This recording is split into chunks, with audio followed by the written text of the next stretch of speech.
Hi ಎಲ್ರಿಗೂ ನಮಸ್ಕಾರ. ಪಂಚಮಿ ಲಾಗ್ಗೆ ಸ್ವಾಗತ. ದಯವಿಟ್ಟು ಎಲ್ಲರೂ ಸಬ್ಸ್ಕ್ರೈಬ್ ಮಾಡಿ, ಲೈಕ್ ಮಾಡಿ, ಹಾಗೆ ಸಪೋರ್ಟ್ ಮಾಡಿ ನನಗೆ. ಇವತ್ತು ಸೋಮವಾರದ ಲಾಗ್ನ ಹತ್ತಿ ಹಣ್ಣಿನ ಜೊತೆ ಸ್ಟಾರ್ಟ್ ಮಾಡ್ತಾಯಿದ್ದೀನಿ. ನಾವು ದಿವಸ ವಾಕ್ ಹೋಗ್ಬೇಕಾದ್ರೆ ಅಲ್ಲಿ ಉದುರಿರ್ತಿತ್ತು, ಆದರೆ ತಿನ್ಬೋದೋ ಬೇಡವೋ ಅನ್ನೋದು ಗೊತ್ತಿರಲಿಲ್ಲ. ಸರಿ ನಮ್ಮಮ್ಮನ ಕೇಳೋಣ ಅಂತೇಳಿ ತೊಗೊಬಂದೆ. ನಮ್ಮಮ್ಮ ಆರೋಗ್ಯಕ್ಕೆ ತುಂಬ ಒಳ್ಳೆಯದು ಅಂತ ಹೇಳಿದ್ರು. ಆದರೆ ಆ ಹಣ್ಣನ್ನು ಓಪನ್ ಮಾಡಬಾರ್ದು, ಹಂಗೆ ತಿನ್ನಬೇಕು ಅಂತ ಹೇಳಿದ್ರು. ಸರಿ ನೋಡೋಣ ಏನಕ್ಕೆ ಅಂತ ಓಪನ್ ಮಾಡಿದ್ರೆ ಅದರಲ್ಲಿರೋ ಹುಳಗಳು ನೋಡಿ. ಈ ಹುಳಗಳು ನೋಡಿದ್ರೆ ತಿನ್ನೋಕ್ಕೆ ಇಷ್ಟ ಆಗಲ್ಲ. ಆದರೂ ಅವಾಗೆಲ್ಲ ಅದೇ ಥರ ತಿಂತಿದ್ರಂತೆ ಊರ ಕಡೆಗಳಲ್ಲೆಲ್ಲ. ಆದರೂ ಅದು ಇಷ್ಟ ಆಗಲಿಲ್ಲ. ಆಮೇಲೆ ನಮ್ಮಮ್ಮ ಹೇಳಿದ್ರಲ್ಲ ಅಂತ ಹೇಳ್ಬಿಟ್ಟು ಹುಳ ಎಲ್ಲ ತೆಗೆದು, ಒಂದೆರಡರಲ್ಲಿ ಬಿಳಿ ಹುಳಗಳು ಬೇರೆ ಆಗಿತ್ತು, ಎಲ್ಲ ಕ್ಲೀನ್ ಮಾಡಿ ಒಂದೆರಡು ಮಾತ್ರ ತಿಂದ್ವಿ. ಮತ್ತು ಯುವರಾಜ್ ಸಿಲ್ಕಿಂದ ಒಂದು ಪಾರ್ಸಲ್ ಬಂತು. ನನ್ನ ಮಗಳಿಗೆ ಕೋಟ್ ಸೆಟ್ ಬುಕ್ ಮಾಡಿದ್ವಿ. ಅದರಿಂದ ಬರೋವರೆಗೂ ಹೇಗೆ ಬರುತ್ತೋ ಏನೋ ಅಂತ ಅನ್ಕೋತಿದ್ವಿ. ಏಕೆಂದರೆ ಡೈರೆಕ್ಟ್ ಶಾಪಿಂದ ಬೈ ಮಾಡ್ತಿರೋದಲ್ವಾ, ಅದಕ್ಕೆ ರಿಟರ್ನ್ ಅವೈಲಬಲ್ ಇರಲ್ಲ. ಸರಿ ಹೇಗಿದ್ದರೂ ಇಟ್ಕೊಳ್ಳೇಬೇಕು ಅಂತ ಹೇಳ್ಬಿಟ್ಟು ಓಪನ್ ಮಾಡಿದ್ವಿ. ಅಂದರೆ ಬಟ್ಟೆ ತುಂಬ ಚೆನ್ನಾಗಿ ಬಂದಿದೆ, ಕಾಟನ್ನು ಚೆನ್ನಾಗಿತ್ತು, ಬಟ್ಟೆ ಇಷ್ಟ ಆಯಿತು. ಆಮೇಲೆ ತಿಂಡಿ ಎಲ್ಲ ಮುಗಿಸಿ ನನ್ನ ಮಗನಿಗೆ ಒಂದು ಶರ್ಟ್ ಸ್ಟಿಚ್ ಮಾಡೋಣ ಅಂತೇಳಿ ಕೂತ್ಕೊಂಡೆ. ನಾಳೆ ಅವ್ನ ಬರ್ತ್ಡೇ ಇರೋದ್ರಿಂದ ನಾನೇ ಕಟ್ ಮಾಡಿ ಸ್ಟಿಚ್ ಮಾಡಿ ಅವನಿಗೆ ಹಾಕಬೇಕು ಅನ್ನೋದು ನನ್ನ ಆಸೆ. ನಾವು ಎಷ್ಟೇ ಕಾಸ್ಟ್ಲಿ ಬಟ್ಟೆಗಳು ತಂದ್ರೂ ನಾವು ಸ್ಟಿಚ್ ಮಾಡಿ ಹಾಕೋದೇ ನಮ್ಮ ಮಕ್ಕಳಿಗೆ ತುಂಬ ಚೆನ್ನಾಗಿ ಕಾಣಿಸುತ್ತೆ. ನನಗೆ ನನ್ನ ಮಗಳಿಗೂ ಅಷ್ಟೇ, ನಾನು ಸ್ಟಿಚ್ ಮಾಡಿ ಹಾಕಿ ಕಣ್ಣಿಂದ ನೋಡಿದ್ರೆ ನಂಗೆ ತುಂಬ ಚೆನ್ನಾಗಿ ಕಾಣಿಸ್ತಾ ಇದೆಯೇನೋ ಅಂತ ನನಗೆ ಅನಿಸುತ್ತೆ. ಆದರೆ ಅಂಗಡಿಯಿಂದ ಏನೇ ತಂದರೆ ಇದು ಲೂಸ್ ಇದೆ, ಟೈಟ್ ಇದೆ ಅಂತ ಏನಾದರೂ ಒಂದು ನಮಗೆ ಆ ಥರ ಅನಿಸುತ್ತೆ. ಎಲ್ರಿಗೂ ಹಂಗೇನೋ ಏನೋ ನನಗೆ ಗೊತ್ತಿಲ್ಲ. ಸರಿ ಅಂದ್ಬಿಟ್ಟು ಕಟ್ ಮಾಡಿಟ್ಟೆ. ಅಷ್ಟರಲ್ಲಿ ನನ್ನ ಮಗ ಕೂಡ ಮಲ್ಕೊಂಡಿದ್ನಲ್ಲ ಅಂದ್ಬಿಟ್ಟು ಸ್ಟಿಚಿಂಗ್ ಮಾಡಿ ಮುಗಿಸ್ಬಿಡೋಣ ಅಂದ್ಬಿಟ್ಟು ಕೂತ್ಕೊಂಡೆ. ಸ್ಟಿಚಿಂಗ್ ಮಾಡೋ ಅಷ್ಟರಲ್ಲಿ ಆಲ್ರೆಡಿ ಟೈಮ್ ಕೂಡ ಆಗಿತ್ತು. ನಾವು ಎಷ್ಟೇ ಸ್ಟಿಚಿಂಗ್ ಮಾಡಿಕೊಟ್ರು ನಮ್ಮ ಮನೆಯವ್ರಿಗೆ ಅವ್ರು ಹೇಳೋದೇನು ಅಂದರೆ, ಬೇರೆಯವ್ರಿಗಾದರೆ ಕೇಳಿದ ತಕ್ಷಣ ಬೇಗ ಸ್ಟಿಚ್ ಮಾಡಿಕೊಟ್ಬಿಡ್ತೀರಾ, ನಾವು ದುಡ್ಡು ಕೊಡೋಲ್ಲ ಅಂತ ಮಾಡಿಕೊಡಲ್ವಾ ಅಂತ ಕೇಳ್ತಾರೆ. ಆದರೆ ನಮ್ಮ ಮನಸ್ಸಲ್ಲಿ ಏನಿರುತ್ತೆ ಅಂದರೆ, ಬೇರೆಯವರಾದರೆ ಕೊಟ್ಟಿರೋದು ನಾವು ಬೇಗ ವಾಪಸ್ ಕೊಡಬೇಕು, ಅವರಿಗೆ ಲೇಟಾಗಿ ಕೊಟ್ಟರೆ ಏನಾದರೂ ಬೇಜಾರು ಮಾಡ್ಕೋತಾರೆ ಅನ್ನೋದು ನಮ್ಮ ಮನಸ್ಸಲ್ಲಿ ಇರುತ್ತೆ.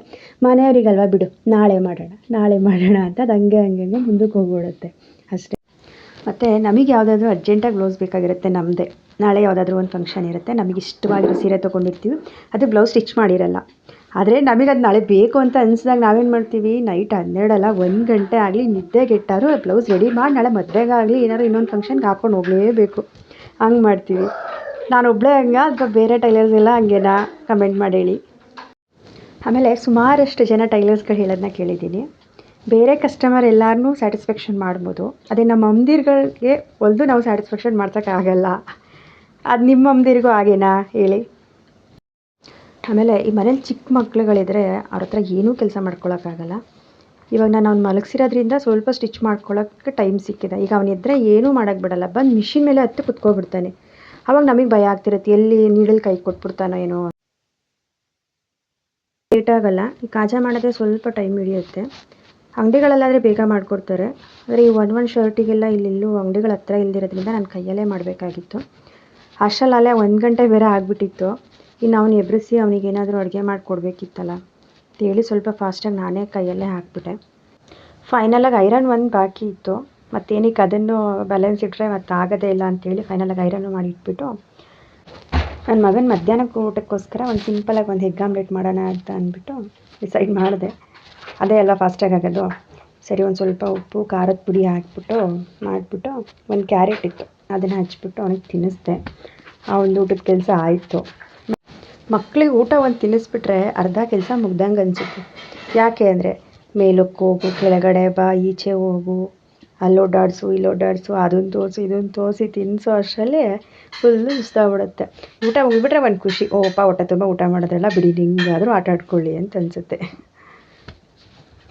ಮತ್ತು ನಾಳೆ ಅವ್ನ ಬರ್ತ್ಡೇ ಇರೋದ್ರಿಂದ ಏನು ಗಿಫ್ಟ್ ಮಾಡೋದು ಅಂತ ಅಂದ್ಕೊಂಡು ಫೈನಲಾಗಿ ಒಂದು ಸೈಕಲ್ ತಕ್ಕೊಡೋಣ ಅವನಿಗೆ ಅಂತ ಡಿಸೈಡ್ ಮಾಡಿದ್ವಿ ಎಲ್ಲರೂ ಸೇರಿ. ಸರಿ ಸಂಜೆ ನಮ್ಮ ಮನೆಯವ್ರು ಬಂದಮೇಲೆ ಒಂದು 7 ಗಂಟೆ ಹಂಗೆ ಹೊರಟ್ವಿ ನೆಲಮಂಗಲಕ್ಕೆ. ಅಲ್ಲಿ ಯೂನಿವರ್ಸಲ್ ಸೈಕಲ್ ಶಾಪ್ ಅಂತ ಇತ್ತು, ಅಲ್ಲಿ ನೋಡ್ಕೊಬರೋಣ ಅಂತ ಹೇಳಿ ಹೋದ್ವಿ.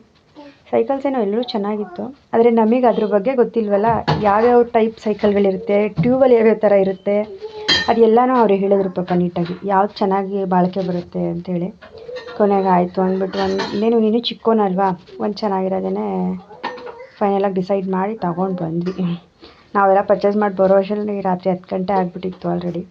ನಮ್ಮಮ್ಮ ಇದ್ದಿದ್ದರಿಂದ ಮುದ್ದೆ ನುಗ್ಗೆ ಸೊಪ್ಪಿನ ಬಸ್ಸಾರು ಮಾಡಿಟ್ಟಿದ್ರು. ಊಟ ಮಾಡಿ ರೆಸ್ಟ್ ಮಾಡಿದ್ವಿ. ಇದು ನನ್ನ ಇವತ್ತಿನ ವ್ಲಾಗ್ ಆಗಿತ್ತು. ನನ್ನ ವ್ಲಾಗ್ ಏನಾದರೂ ನಿಮ್ಗೆ ಇಷ್ಟ ಆಗಿದರೆ ಪ್ಲೀಸ್ ಲೈಕ್ ಮಾಡಿ, ಸಬ್ಸ್ಕ್ರೈಬ್ ಮಾಡಿ, ಹಾಗೆ ಸಪೋರ್ಟ್ ಮಾಡಿ. ಮತ್ತು ನಾಳೆ ಇನ್ನೊಂದು ವಿಡಿಯೋ ಜೊತೆ ಸಿಗ್ತೀನಿ. ನಮಸ್ಕಾರ.